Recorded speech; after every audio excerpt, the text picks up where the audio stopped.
Hey, good evening. I don't know if anybody's in here yet or not. I'm working on getting in there myself, so give me a minute to get set up. And let's see, refresh here. While we're doing that, I will just give the disclaimers that I do every week. And that is, hang on, I'm getting there now. Sorry, can't do two things at one time. This is the weekly live broadcast that I do pretty much every Thursday evening at 7 o'clock Central Time. Sometimes life gets in the way and I'm not able to get online at 7 o'clock on a Thursday evening. That's 7 o'clock Central, by the way. I don't have any topics planned. This is just an Ask Me Anything session. So you guys come in here with your questions. I do my best to respond to the chat that's going on.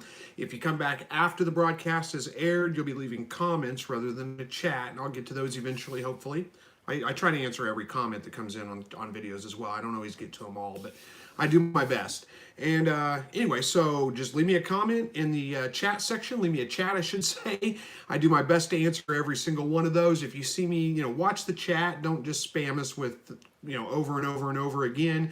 If you see something that, if I see me answering a question that came after yours, you'll know I missed it. You can feel free to ask again, but it does take me a little while to get through all of that, so be patient with me. I do my best to respond to all of them. Keep it family friendly. This is a family friendly program. You only get one warning. You will get kicked out if you start cussing at people, start being rude, any of those kinds of things. So just be polite, be family friendly. That's all I ask. So, hey there, Stray Calico Cat. Good evening to you. I hope you're doing well. Let's see, we got 14 people in here so far. J-Man Random, hello to you. D23 and Marty Lanham, good evening to all of you. Thank you guys for joining me. Who's that? J2J Minecraft. Hey, Walt is here tonight. Good evening, Walt. Jaden Gray, hello. Chris Derry Rose Elrod, good evening. From Little Rock, not too far from me. And Carrie is in Missouri. Carrie Thompson from Missouri. That's a neighbor, probably. Jimmy Pond says he's from Austin, Texas. I have been to Austin before. Good evening to you, Pam and Bridget. And who's that? Conkle City Farm from Indiana. Good evening to you. And Roger McNutt, hello to you. And Charles Cruz says, how's it going? Well, it's going pretty good here. Hopefully it's going well for you as well. And let's see, Sharon Walker from southern Arizona, and Kinfolk Farms of Georgia is here again. Good to see you again as well. Denise, hello to you. And Outside in Georgia is here. Hello to you guys. Looks like we got a pretty good group in here. Like I said, I don't have topics planned, so give me something to talk about here. Let's, oh, here we go. Our first question. Pam Ferguson says, hi, how long do you keep your breeding female quail? I don't keep real close track of my breeders, like how long I've had them. But I would say that, probably about 2 years, I think, is probably about average. I tend to just kind of rotate kind of randomly. I don't really, like I said, pay attention to, this bird has been with me for this long, so it's time to switch it out or anything like that. It's just as I, bring up new birds, raise up new birds, I process some of the older birds, and then I don't really keep a real good track of it. But about 2 years is probably good. If you are keeping real close track of it, you can expect them to lay pretty good for about 2 years. Then they start slowing down on their laying a little bit after that. No reason you have to get rid of them at that time, but if you want to, really keep your egg production at max, then that would be about the time frame that you'd be looking at. So, all right, J-Man Random says, can quail eggs incubate without turning? They can. You're not going to necessarily get good results without turning the eggs. You do need to turn them. Now, when we say turn them, it really doesn't take much more than if you, put them in your incubator, open it up a couple of times a day and just kind of roll your hands around. Not that vigorously, of course, a little gentler than that, but just roll them around a little bit. That's all that they're going to need. They don't need to be turned like meticulously flipped over every single one of them individually. Just need to be moved around a little bit. You could even get away with just kind of tilting your incubator and then tilting it another way and tilting it another way and just moving that around a little bit a couple of times a day, and that would be fine with it. They do need to be turned a little bit, though. That keeps them from, settling to one side of the egg and, malformed or something like that. Hopefully that answers that question for you. All right, Jaden says, my Japanese quail has a messy bottom. Well, there could be a couple of reasons for that. Hopefully it's nothing to worry about. If it's a female, it could be prolapse, but you would probably notice that pretty quick, that's what it was. It could be a sign of some kind of parasite like worms or something like that in the body. But if it's just one bird, that's probably not it either. But it could be a sign of some kind of illness. I'd give it a day or two. As long as it's, perky, eating fine, drinking fine, it's probably going to be okay. Hopefully it's just a temporary thing. If it is a continued thing, though, I would definitely isolate it from the rest of your birds just in case it is some kind of illness or parasite, so that you don't have to worry about passing that on to your other birds. Watch your other birds as well. If they start displaying the same symptoms, then you've probably got something going on there, and who knows, it could be any number of things. I would start with a good dewormer, like a parasite, like a, I can't think of the name of it all of a sudden, but a good, parasite remover, I guess, for quail. You can get them for chickens, basically. It's the same thing. I can't remember the name of it all of a sudden. I'd tell you if I could. That's where I would start if it does happen to be like more of your birds displaying the same symptoms. So anyway, hopefully that helps. Hopefully it recovers pretty well. All right, Robert says, do you raise quail and rabbits through the winter? Yes, I do.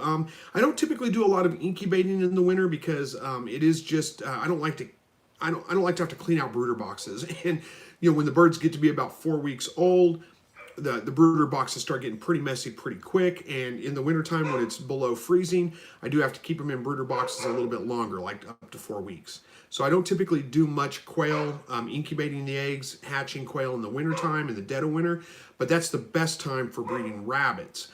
So I breed my rabbits more heavily throughout the winter. I do incubate my quail more heavily through the spring and the summer and into fall. I'm actually going to set some eggs tomorrow. It finally feels like fall here in Southwest Missouri. It's like 57 degrees out right now. Just all of a sudden, boom, change from yesterday. It was like 85, 90 yesterday, and just all of a sudden. So it should be coming on pretty quick. All right. Sharon says, found out my second doe wasn't. Wait, I found out my second doe wasn't. It's okay. They were only $10 a piece for American chinchillas. I think what you mean is your second doe wasn't a doe. It actually ended up being a buck. That would be my guess. Yeah, that actually happens more than you would believe. So yeah, that's unfortunate. But like you said, only $10 a piece. Not that big of a loss, I guess. All right, Jaden says feathers pulled. What are we talking about? Oh, back to the quail has a messy bottom with feathers pulled. Okay, it may be getting picked on by the other birds then, if that's the case. Or it could be molting. A lot of times when they molt, they just look kind of raggedy, kind of like they've been picked on quite a bit. That's not necessarily that big of a deal. I mean, they'll grow those feathers back pretty quick. But, excuse me, my guess is that it's probably getting picked on by some of the other birds. And that's what's causing the issues there. You may have to just keep an eye on it. Usually they'll work those things out. Sometimes you end up having to intervene. If you can find the aggressive bird, if you find one bird that's doing that, then you may have to remove it from the rest of your flock. So hopefully that helps with that too. All right. Good evening to you, Lauren. And let's see, Lone Crusader says, good evening. Fall showed up today. Yeah, I did here too. I was just talking about that. Shakir says, hey, Chris, nice to join you again. Hope you and everyone is doing well. Thank you so much, Shakir. I'm glad to see you back. And hope you're doing well as well. Where are we at here? Hannah Lee, I think that's it. Hannah Lee Lanning says, watching from Oregon. Good evening. I raise New Zealand Reds, Brokens, and Jumbo Quail, Cornish Crosses, and Jumbo Quail. Jumbo Quail, Cornish Cross, and Jumbo Quail. I don't know if I'm familiar with a Jumbo Quail, Cornish Cross. Man, are you talking about hens, like a Cornish Cross hen? That's not a quail, but a chicken maybe. But either way, sounds like you got a pretty full house there. Thank you for joining us all the way from Oregon. Carrie says, my silky hens went broody, but after 12 days, they always break all 14 of the eggs. Is Old English the best chicken to hatch quail? Good question. I've never tried hatching quail with a chicken. I've heard really good results people have had using bantam hens. The small, well, you know what a bantam hen is probably. I've heard really good results with that. Seems like I've heard pretty good results with silkies as well. Don't know about English, Old English. I'm not familiar with them, so I couldn't give you any advice on that. Sorry, I'm not a chicken expert, so I don't know that I can answer that one for you completely. Verna says, good evening to Chris. Well, says, evening, Chris. Glad to see you. Well, thanks. I'm glad to see you made it to one of the live broadcasts. Thanks for joining us tonight. Shakir says, how long do you keep the quail, and what got you into raising quail? Oh, how long have you kept quail, and what got you into raising quail? Let's see, probably about 5-6 years. No, maybe it's been longer than that. It's been a while. It's been a while since I've started keeping quail. What got me into it was I think I just saw somebody that was raising quail and thought, I've never thought of raising quail. I started looking into them, realized it was easier to raise, and got some myself, and that's basically what got me into it. I wanted egg production, and I wanted meat production. And, I could get chickens and have egg production, but I live in town, so I can't have meat production with chickens.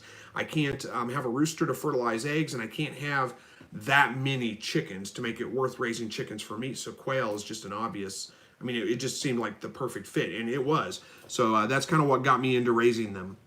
Walt says, cool weather here, but I'm noticing the shorter hours of daylight. Yeah, it's getting dark early. It is 7:10 here, and it's almost completely dark outside.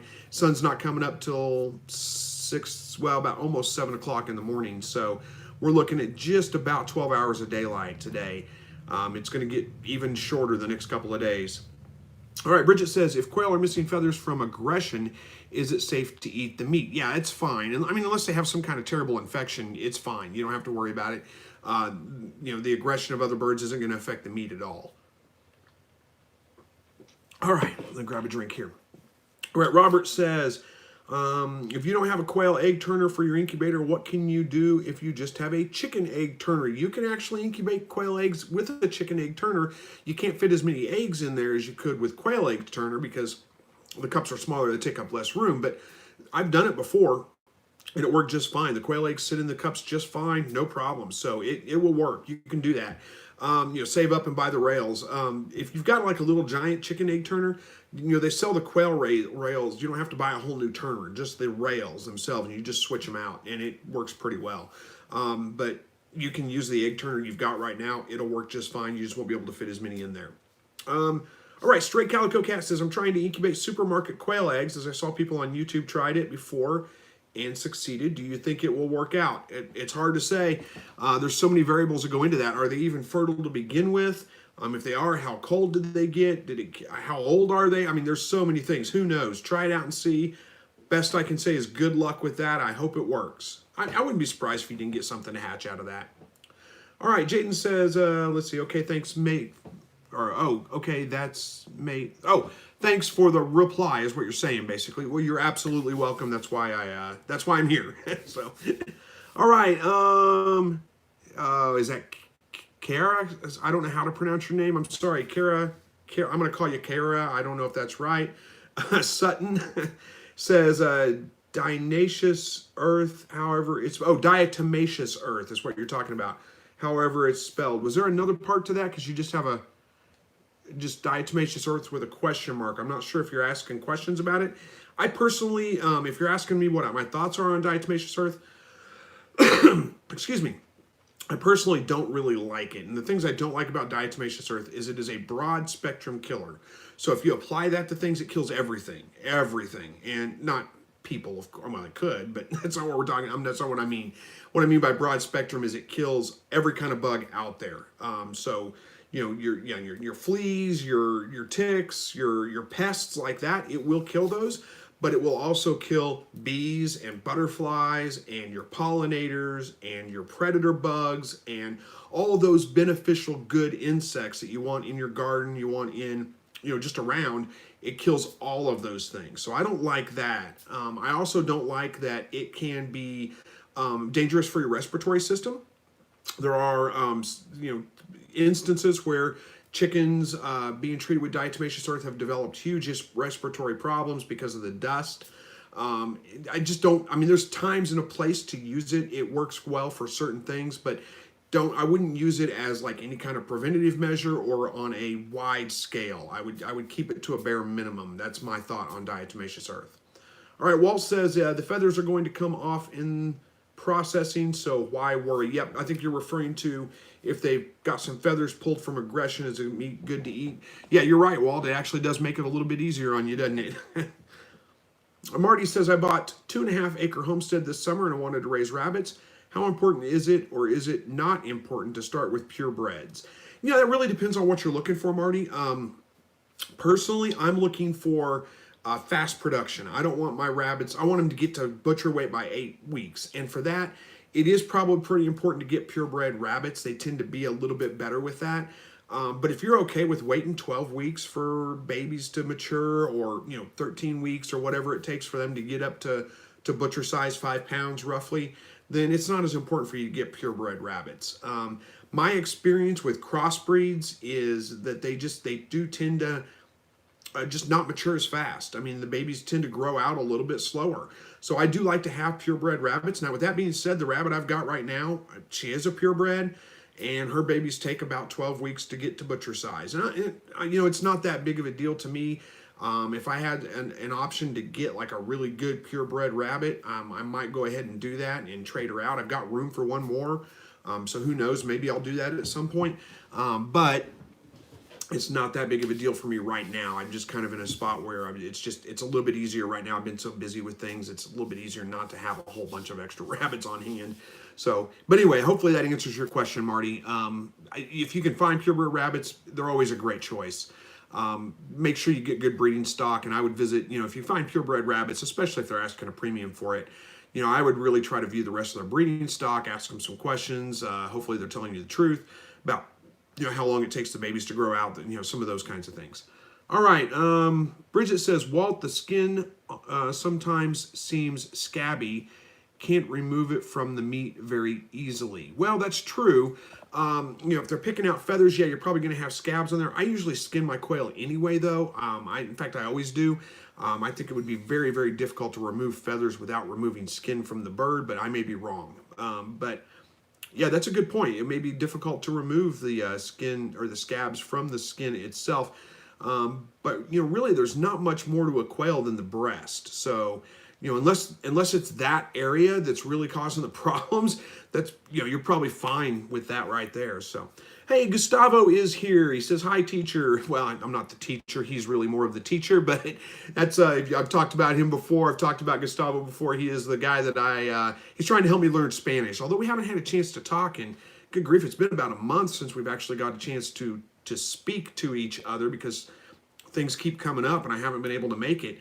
But we get on together. He's from, Gustavo, I can't remember now if you're not from Colombia, you're from, oh my goodness, I'm so embarrassed. I should know this. Anyway, speaks fluent Spanish, speaks fluent English.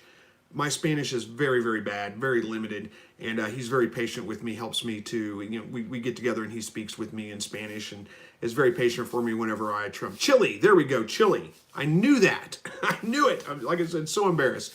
But yeah, he's very patient with me as I try to fumble through Spanish with him. And he says, your Spanish is better than you think. I'm pretty sure it's not. So what I tell you the other day, we were talking in text and I said, I don't eat breakfast in the morning because I don't have a man in the morning. And what I meant to say is I'm not hungry in the morning. I said it wrong. But anyway, it's good for a laugh every once in a while. And what's funny is I knew exactly how to say it. It was just a typo, but still, it made for a good laugh. All right, Shakir says, is it bad for quail to use lights and get them to lay eggs all year round, or is it good for them to take a break from laying?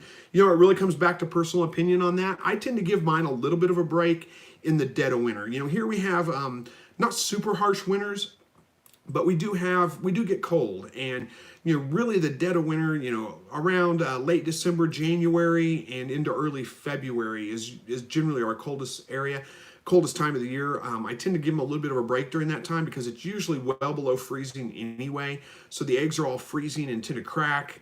So I just give them a little bit of a break for that reason. But if you want to keep them laying all year round, I don't think there's anything wrong with that. I think it's just fine. Do it if you want to. All right, Anthony says, how does your Kickstarter work for your light setup? My first batch is 6 weeks now, and I was hoping to get a few eggs before winter is in full swing. Okay, I don't have Kickstarter running right now. I'm working on trying to get that going again. I ran a Kickstarter program. It wasn't successfully funded. We didn't get enough buy-in for that. The way Kickstarter works, if you guys are not familiar with that, is that you would pledge a certain amount. I don't remember exactly what levels I had set up on there exactly, but you pledge a certain amount, and you get, if the Kickstarter is successful, if we have enough pledges to meet our goal, then you're charged for it at that point, and you get whatever reward you like. So I had some early bird, discounted rates. You could buy the light at a discounted rate for, I think it was like $35. And then, there was where you could buy the light at $40. You could buy, there was several different things, levels in there that you could pledge at, or I guess. And if we hit the goal, the funding goal, then everybody gets charged what they pledged, but you get the reward, whatever level that was that you pledged at. So that's the way Kickstarter works. Right now, because I wasn't successful with it, I wasn't able to make the bulk order. I've got a manufacturer that's going to make these lights for me. What I'm using right now is prototype lights. So that manufacturer is going to make those lights for me, but it's expensive. I can't just order 2, 3, 4, 5 lights. I've got to order 1,000 lights. That's the smallest order I can order at one time, and that's a lot of money. I don't have that money laying around. So unfortunately, the lights aren't available right now. If I do run another Kickstarter, I'm working on seeing how much interest there is there. I've got a sign up form where people can sign up. I've got several people to sign up over the last couple of days. And if I can get enough interest in it, I'll run that Kickstarter again. But even if I do run that, even if we are successful with that, it's still going to be a couple of months before I get the orders in to where I can ship those out to people. So it's not going to be in time for this winter, but it'll probably be something like midsummer or next fall before we actually get it in your hands. Unfortunately, that's just the way things work. All right, Walt says quails will do okay in chicken-sized egg turners, but getting the quail rails will allow you to incubate more quail eggs. I absolutely agree, Walt. All right, Rhonda says, hello, hope you and your wife is doing good this week. We are, actually. We're doing really well. Thank you for asking. I appreciate that. Verna says, 44 people and only 7 thumbs up. Hit the thumbs up, people. Well, thank you so much. I appreciate that. Lyndon says, hey, Chris, I was here last week asking about my quail beginning to lay. They've been laying 4 to 5 days now, and I've been getting 2 eggs every day like clockwork, at least 12 hens. Thoughts? And you've been getting 2 eggs. I don't remember. Well, hang on. Let me grab a drink here. Lyndon, I don't remember exactly. I remember your name, but I don't remember exactly what we were talking about because, well, there's a lot of people. I talked to a lot of people in here. So I don't remember how old your birds were. If they just started laying 4 to 5 days ago, then just give them a little bit of time. It takes a couple of weeks from when they start laying before they start laying real consistently. And you might get a day or two, if you've got 12 hens, you might get a day or two where all of a sudden you get like 10 eggs all of a sudden. And then the next day it's back down to 5. And then maybe the next day you're getting like 9 to 11 eggs, something like that. And then the next day maybe it's 11 eggs again. And then the next day it's only 3. It's just, you're going to get that for about 2 weeks before they really start laying consistently. And again, assuming you've got the right amount of light. They've got to have 14 hours a day of light in order to really lay consistently. If you've got less light than that, that may be what's causing them. Hopefully that answers that for you. But hey, congratulations on your bird starting to lay. You're real close to being over your head in eggs probably. Rhonda says, my eggs started to hatch yesterday. I have no clue how many so far. So far, we know by next week for sure, but I had 100 eggs. Well, congratulations on your hatch. Hopefully it's a good one. That's a lot of baby quail. Hopefully you get a bunch.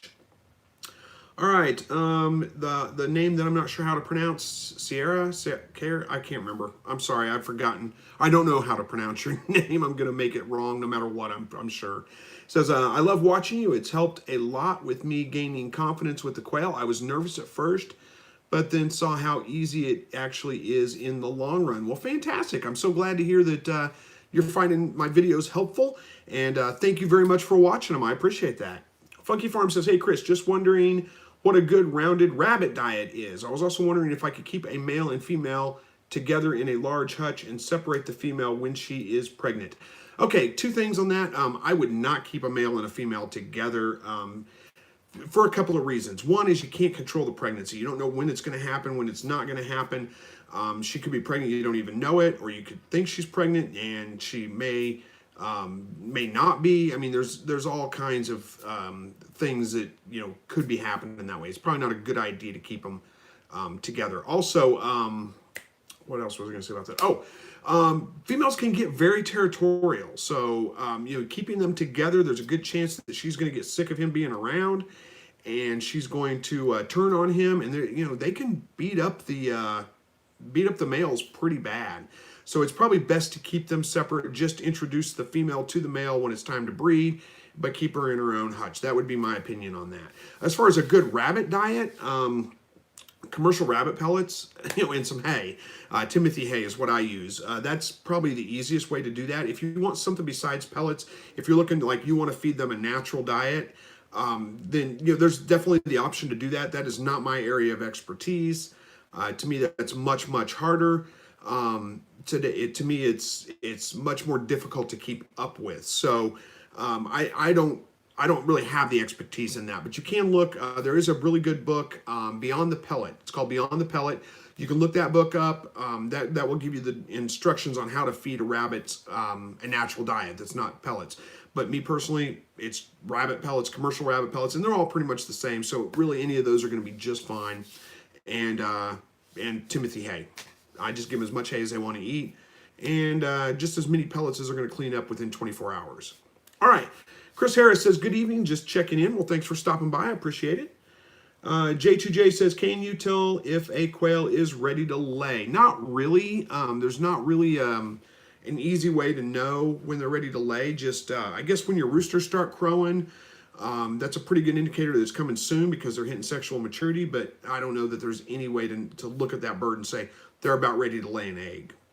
All right, Walt says, I've heard of people using old English game hens and banties or silkies as brooding hens, but for the best hatch rate, use an incubator. Yep, you're probably right on that too, Walt. All right, Dalton James says, not breaking up the quail topic. It's okay, break up the quail topic if you want. I'm here to answer all your comments. Says, going to be calling 2 buck rabbits this weekend for the first time. If you have any advice, that would be great. Well, I don't know where you're at in this, so I'm not sure exactly what advice to give you. If you need advice on, the actual processing part of it, or the advice on the culling part of it, where you dispatch the rabbit itself. I find the broomstick method is my preferred method. I find, it does bruise the neck up a little bit, but it does seem to be very quick, and I'm not going to say painless, but it's very quick, the most humane way I've found to dispatch a rabbit. And that is basically you just, set the rabbit on the ground, you put a broomstick, or I use a shovel handle or something like that. It's a little sturdier. Put it across the back of their neck. You put your feet on either side, grab their back feet, and pull. It dislocates their neck, basically. So that's, it's breaking their neck is what it's doing. And it's pretty quick. Now, if you're just looking at advice like you've never done this before and you're a little nervous about, killing an animal with your bare hands, that's a little nerve-wracking the first couple of times you do it. And my best advice on that would be, don't overthink it. Just when it comes time to do that, just do it. Be decisive. Be quick. You don't want to be hesitant. You don't want to, injure the animal without actually dispatching it. So those would be my advice. Hopefully that answers that question for you. If you have something specific you're wondering about, let me know. I'll be happy to. I did a video not too long ago, was it called Processing Day, where I showed how I process rabbits. Couldn't show the dispatching part of that because YouTube's weird about that, but I did show how I processed them. So that might be helpful for you if you're looking for advice on, how to, skin the rabbit and all that kind of stuff. It'll show you all those details. All right, Jim Bowie says, hey, Chris, almost forgot to watch. Well, hey, thanks for joining us. I'm glad you didn't forget. We're glad to see you here. Charger says, have you ever considered a brooder with a mesh floor to make things a little less messy, maybe 1/4 inch mesh? I've actually considered that. I just haven't got around to building one. I need to do that. That's a great idea. I should do it. Rhonda says, my egg turner does both, but they seem to move a lot, so I'm thinking of investing in the quail egg turner. Yeah, the good thing about the quail eggs is the rails anyway for the quail rails. There we go for the egg turner, is that it just holds a lot more eggs. That's really it. Yeah, the chicken rails. They don't sit in there as snug. They kind of move around a little bit. I don't think that's a big deal. I'm looking over at my egg turner to see where it is, but yeah, but you can hold a lot more eggs in the quail rails. All right. Rhonda says again, my 6-year-old son Alan said hi. Oh, hello, Alan.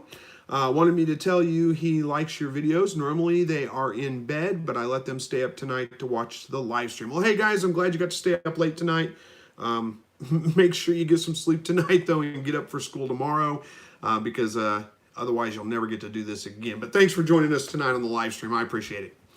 Joel says, hey, on your third hatch, or on our third batch of babies in the brooder box, we're curious, is there a space per bird size we need to have even as babies? We have had 2 babies die this time. We are using a standard size tote. You can overcrowd your brooder. As far as what size it goes, boy, that's hard to say. I mean, you can fit a ton of birds in a very small space. A couple of things that may be a problem there. Space becomes more important if you don't have the right temperature. So if it's a little too cool in the brooder box, they're all going to pile together under the heat lamp. And if you have a lot of birds in there, then they can trample the ones on the bottom and definitely can kill them. Other things you want to consider is that, a standard size tote, which I don't know what your standard size is, but, let's say what is that, 30 by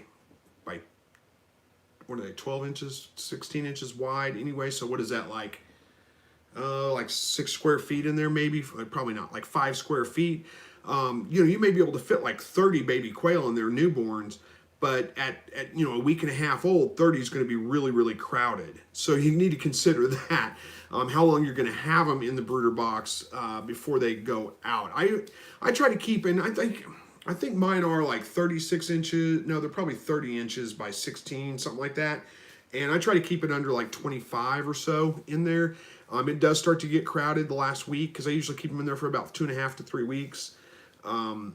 It does start to get crowded after about the 3rd week, but about that time, I mean, they're only in there a couple of days before they're going back, they're going outside to the grow-out pens anyway. All right, Funky Farm says, do you like the lionhead rabbits for pets and breeding? Well, I don't keep pets. I don't keep pet rabbits. I keep meat rabbits, so they don't make a good meat rabbit, so I don't like them for that reason.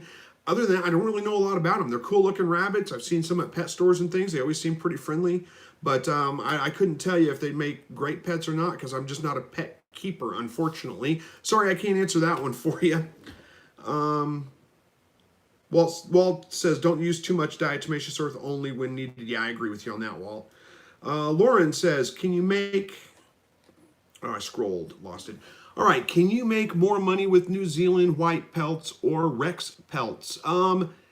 Generally speaking, if you're selling pelts, there's a couple of things about that. And again, I'm not an expert on selling pelts necessarily, but most people that are going to be buying pelts are going to want white pelts because they can dye them any color they want. So New Zealand white's probably a little bit more preferable that way. Rexes, they do have a nice plush pelt, so they might be able to sell them that way. But the real thing to consider is that if you're thinking about selling the pelts from your grow outs, you're growing them out for meat, and you're butchering them at 8 or 12 weeks or whatever, those pelts are not really going to bring in much money. They're not premium. They're only probably good for like craft purposes and things. If you want good pelts that you want to sell for a premium for a little bit more money, they're going to need to be adult rabbits, and they're going to need to have like their winter coat in. It's a little bit thicker, a little bit heavier skin. It's much more suited for what most people are buying pelts for. So I don't want to say don't try it. I mean, there may be a market out there for them. I don't know what it is right now. I've never really looked into selling pelts that much, but hopefully it works out. Hopefully I answered that, I think.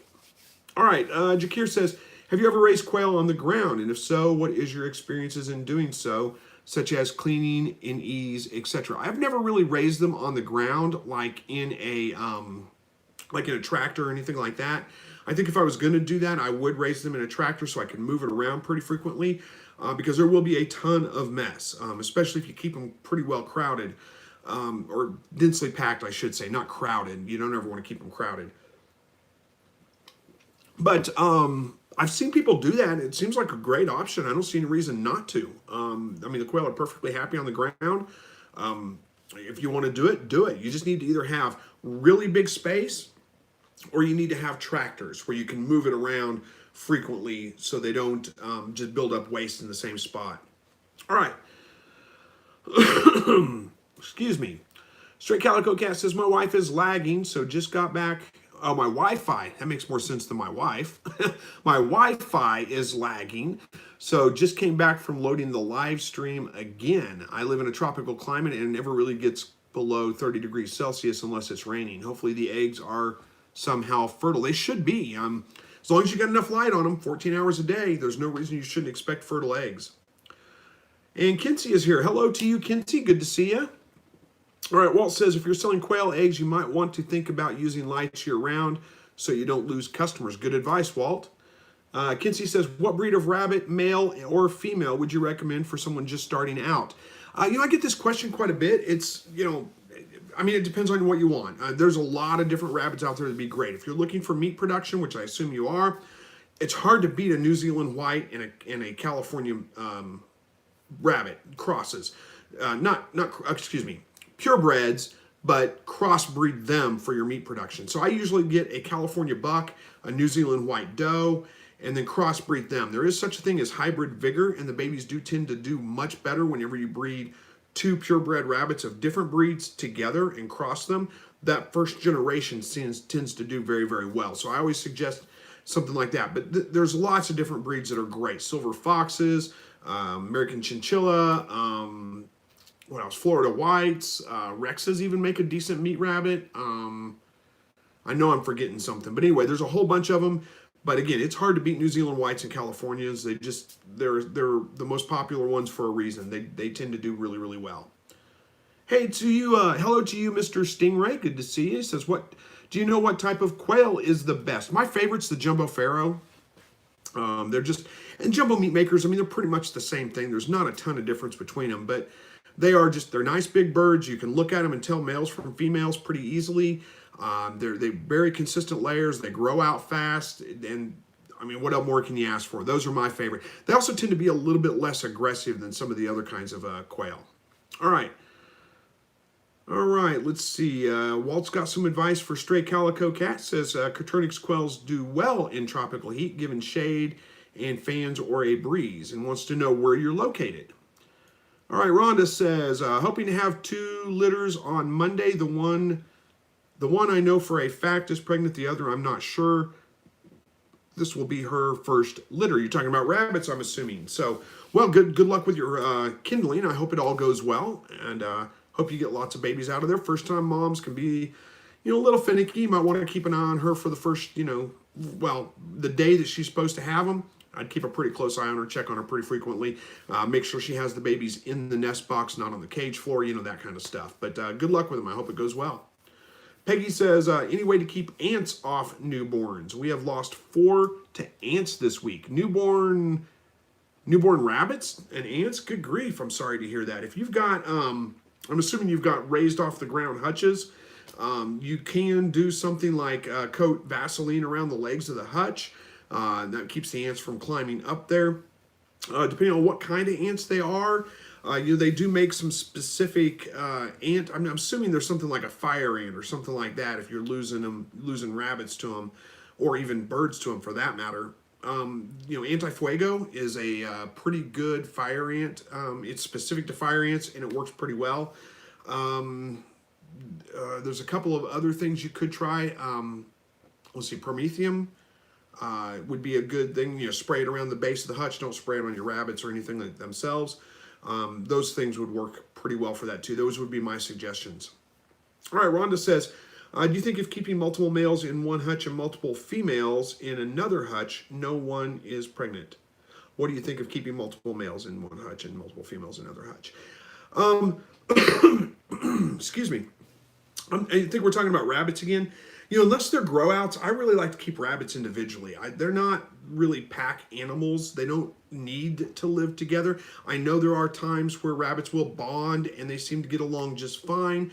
But I think if you're trying to keep multiple males in a hutch, a fairly small closed-in area for them, for multiple rabbits, there's gonna end up being some aggression, some fighting, some of those kinds of things that go on. And I just think it's probably best to keep them in separate pens. That would be my opinion. Unless you're going to do something like a big colony type setting where they have lots of room to get away from each other, I think it's best to keep them separate. All right. Katie says, can rabbits and quail eat barley fodder? Yes, they can. I'm not sure how much of it your quail will eat, but the rabbits will sure eat it. There's no problem with that. And it's fine to feed to both of them. Judy says, rabbits will fight if you keep them together. There we go. I was saying the same thing, Judy. So great minds think alike, right? Josh Connor says, I want to start raising meat rabbits and quail for meat. How many should I start out with to say eat each once a week? Okay, it's... Here's what I would caution you against, Josh, is don't start out with a plan of eating one each once a week. That's going to be a little bit tricky to do the math to figure out how much you're going to need right there, and you're going to get it over your head pretty quick. I would start with just, if you want to do both of them at the same time, either 1 or 2 does and a buck for your rabbit.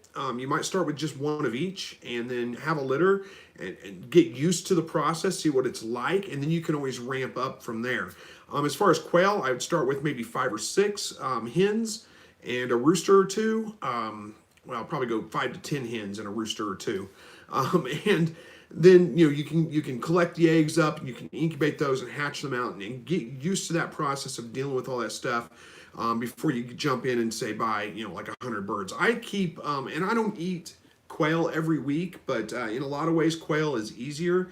What you're going to end up with is no quail to eat until your babies that hatch get to be about 8 weeks old, and then you have a whole bunch of them all of a sudden. So it's like feast or famine kind of thing. You can kind of stretch that out a little bit. Same thing with rabbits. You're going to have no rabbits to eat for 8-10 weeks, and, until those babies are that old, and then all of a sudden you're going to have up to 7, 8, 9, 10 baby rabbits in the freezer, and you're going to have to plan your breeding out to make sure that you have fairly consistent supply, if that makes sense. So hopefully that kind of answers it, but I would start off a little bit smaller, get used to it, and then ramp up if you need to. All right, the feed is stuttering, Walt. I'm sorry, I must have a bad internet connection. I don't know what causes that. I wish I could fix it. Verna says, Chris, my eggs are still incubating today. I bought the feed, the chick starters, 24% crude protein. Your thoughts? Tractor Supply in this area does not have any quail feed or supplies.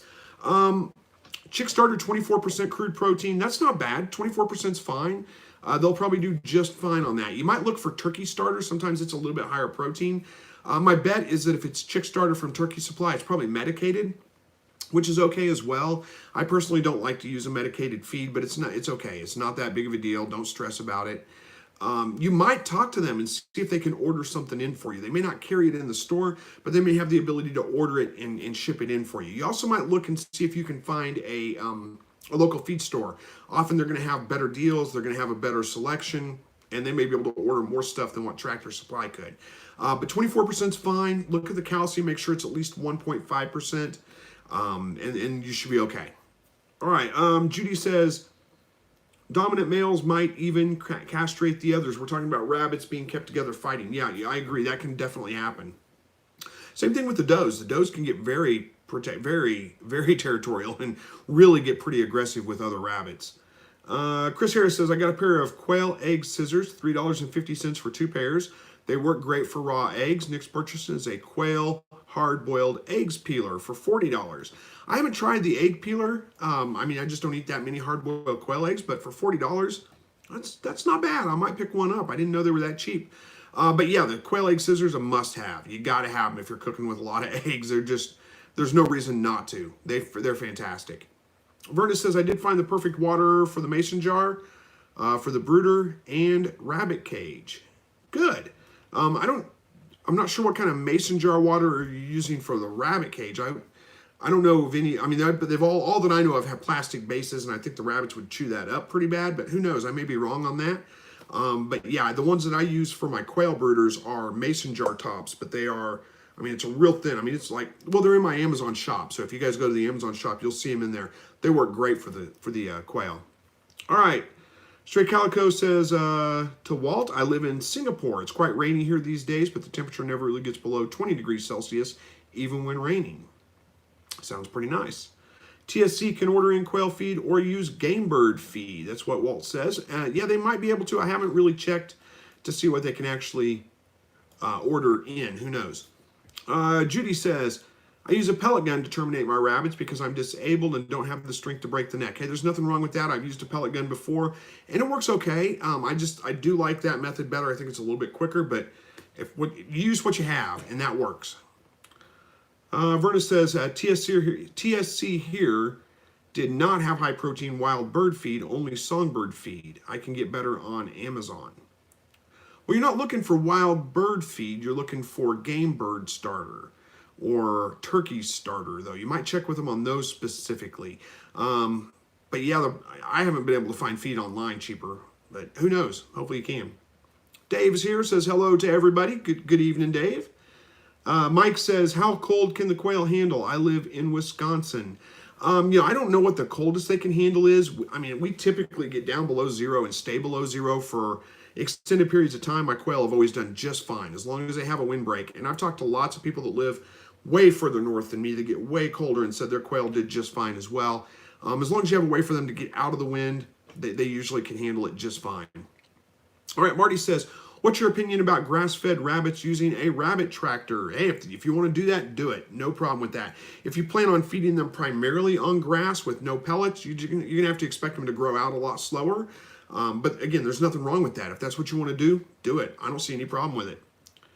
Rhonda says, my brooder we built this week is 34 by 54 inches. How many do you think would be okay in there? I think, let's see, 34 by 54.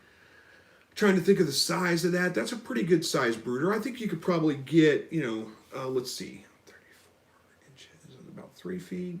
54 is a little over 4, so you're looking at 13, 14 square feet. I can't do math very well, apparently. So you're looking at like 13 square feet, somewhere right around in there. So I think you could probably fit about 30 or so in there pretty comfortably, maybe even 40. Definitely you could fit a lot more than that to begin with. But like I said, by the time they get to be about 2.5, 3 weeks old, you may get pretty crowded at that point. You might be able to get all the way up to 100 in there if you have a good hatch rate. They're definitely going to fit to begin with. It's just a matter of when they get to be about 2.5, 3 weeks old, it's going to get really crowded. All right, Dave says, my quail have stopped laying as planned. Winter is coming, and they are staying outside unless they can't handle it. I want them to focus on living, not laying. Nothing wrong with that, Dave. If you want to give them a break during the winter time, go ahead and do it. All right, how are we doing on time here? About 12 minutes left. All right, excuse me. Grab a drink here. All right, Jim Bowie says, remember that metal hardware cloth for brooder flooring will retain the heat faster than other materials. Oh, good point. I didn't think about that. Yeah, I guess it would. Funky Farm says, can I keep rabbits with chickens? Yeah, sure, you can keep rabbits with chickens. I'm trying to think of people that have done that. I don't see any reason why you can't. Go for it. Let's see. Savage Gaming says, good to see you. Keep up with the great videos. Well, thank you so much. Good to see you too. I appreciate you coming. Daniela says, greetings from Portugal. I am 36 here. I think that means I am here, maybe. I don't know what that means. I am 36 here. I'm not sure what that means exactly, but hey, thank you for joining us all the way from Portugal. Glad to see you, and glad you could make it. It's got to be, no, I guess you're like an hour ahead of me probably in Portugal. I'm not sure. Robin's Nest says, what's your thoughts on keeping Rex rabbits for meat rabbits? Yes, they are small. My understanding, the meat is extremely delicious and tender.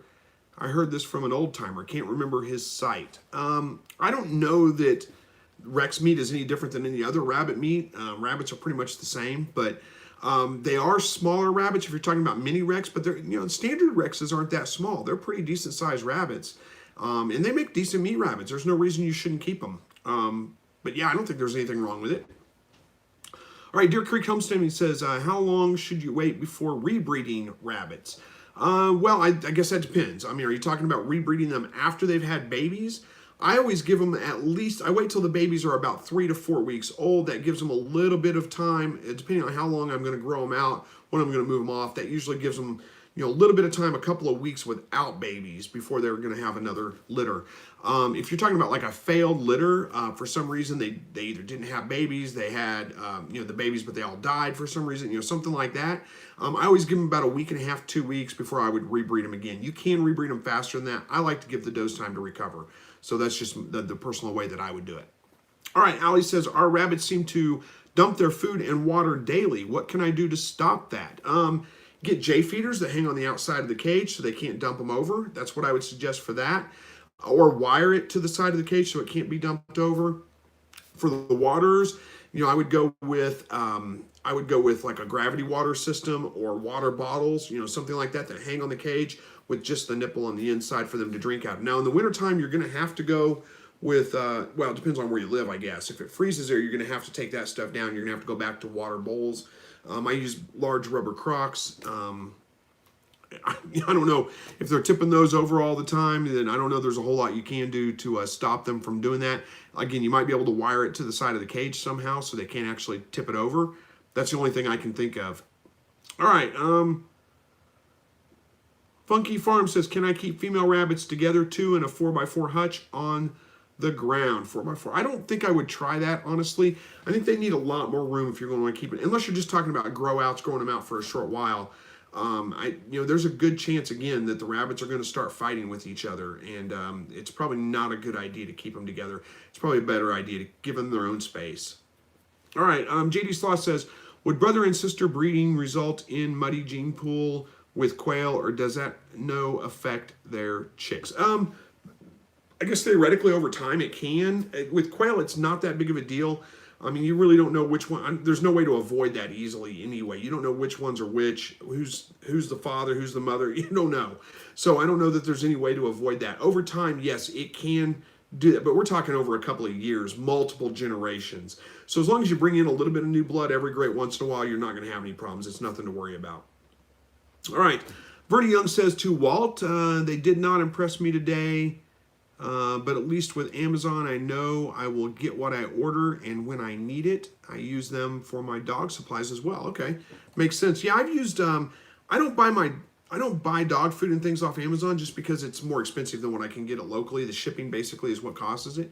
But I bought plenty of things. There was a time where I could get dog food cheaper on Amazon. They've gone up in price, and I did buy it from Amazon. It was great.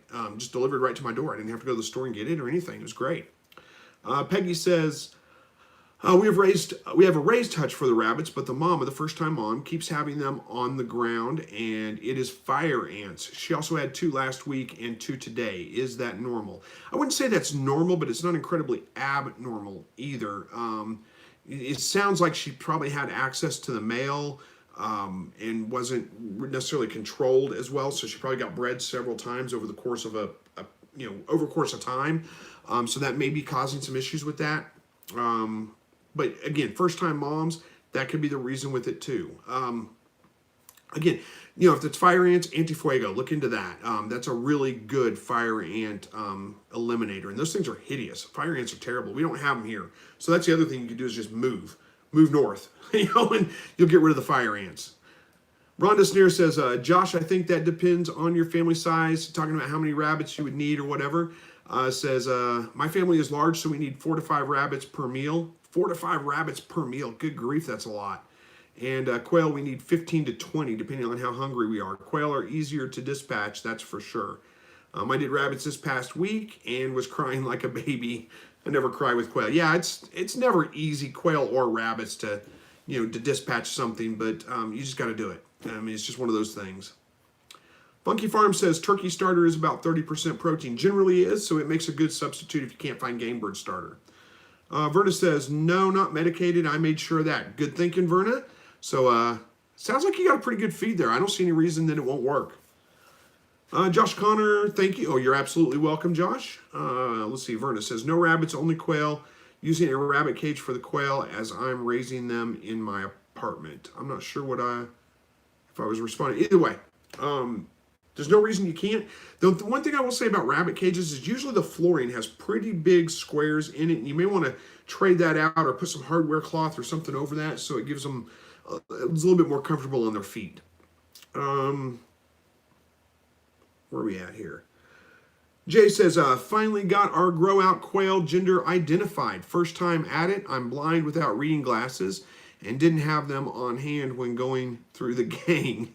Well, hey, good. You got it figured out though, so good. First time doing it, it's always a little bit nerve wracking, but you figured it out. You'll be fine.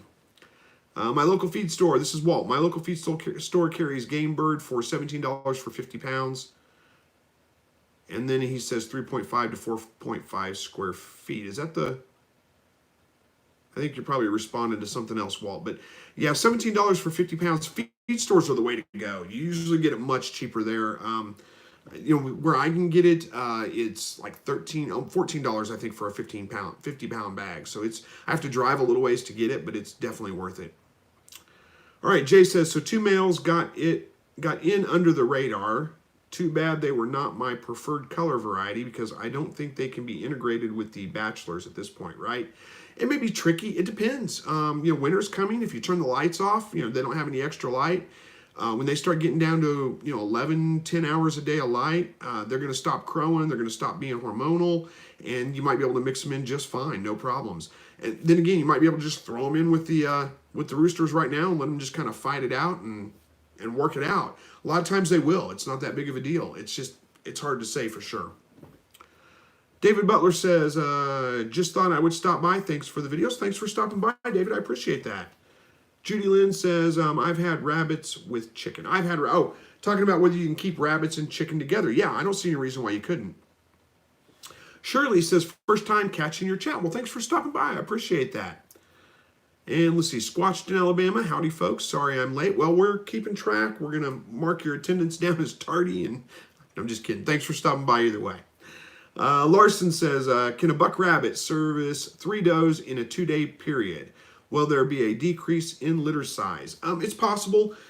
There's no problem with a buck rabbit servicing a doe a day. 3 in 2 days, maybe. I think they're going to be fine doing that. I wouldn't worry about it. I'd just try it. I don't think you're going to have any issues. Judy says, I use heavy glass dishes from the dollar store for winter in water. In the winter for water. There we go. That's a great idea, Judy. I use some big rubber Crocs that work pretty well for me. But yeah, heavy glass dishes from the dollar store makes perfect sense. Yeah, that's a great idea. Phyllis says, far preferable to breed your new quail hens to their father than to allow them to breed to their brothers. Reduces the likelihood of doubling up on possible bad genes. Yeah, I agree with you on that, Phyllis. I tend to, I should have said this earlier. What I tend to do is I throw my grow out hens in and let them I don't really throw the grow out roosters in. Every once in a while, I'll trade out a rooster for one of my grow outs. But usually the roosters stay the same and the hens are the only ones that kind of change. So there isn't really much of a risk of brother-sister because it is daughter to father or whatever. And that's a preferable way of doing it. So yeah, that makes sense. Jay says to Rhonda Snare, I always cry when I lose quail unnecessarily. Just lost one, escaped from the pen, and we were not able to catch it before nightfall. Oh, I'm sorry to hear that, Jay. Oh, Walt's doing the math for me. 3.5 by 4.5 was the cage size you were trying to figure out the size of. Yeah, thanks, Walt. I appreciate that. Judy says, I love your videos. Thank you so much. Well, thank you, Judy. I appreciate that. Thanks for watching them. And Walt's going off to Tractor Supply for a bag of feed. Thanks for stopping by, Walt, and doing math for me. I appreciate it. You're always keeping me on track. Larson Poultry Ranch says, thanks. It's going to be the first breeding after the summer, and I wanted the doe to kindle at the same time so I could foster if needed. I'm not sure what I responded to, but yeah, you can do that. I personally don't breed my rabbits at the same time. I do stagger them quite a bit because I don't want to have that many baby rabbits to deal with at one time. I've never had a problem with a rabbit not taking care of her young. Yeah, being able to foster is a good option, but it's never been a problem for me, so I just don't worry about it myself. All right. Lauren says, thank you, Chris, for all the help. You are absolutely welcome. Thank you for coming by the live broadcast. So, all right, guys, we're going to wrap this up. We're about a minute early, but the chat's starting to slow down, so it's a good time for me to take a break from that. Tell you guys thank you for joining me tonight. I appreciate you guys coming back every week for the live broadcast. And God bless each and every one of you. Hopefully you all are doing very, very well. And we will see you in next week's video. Take care.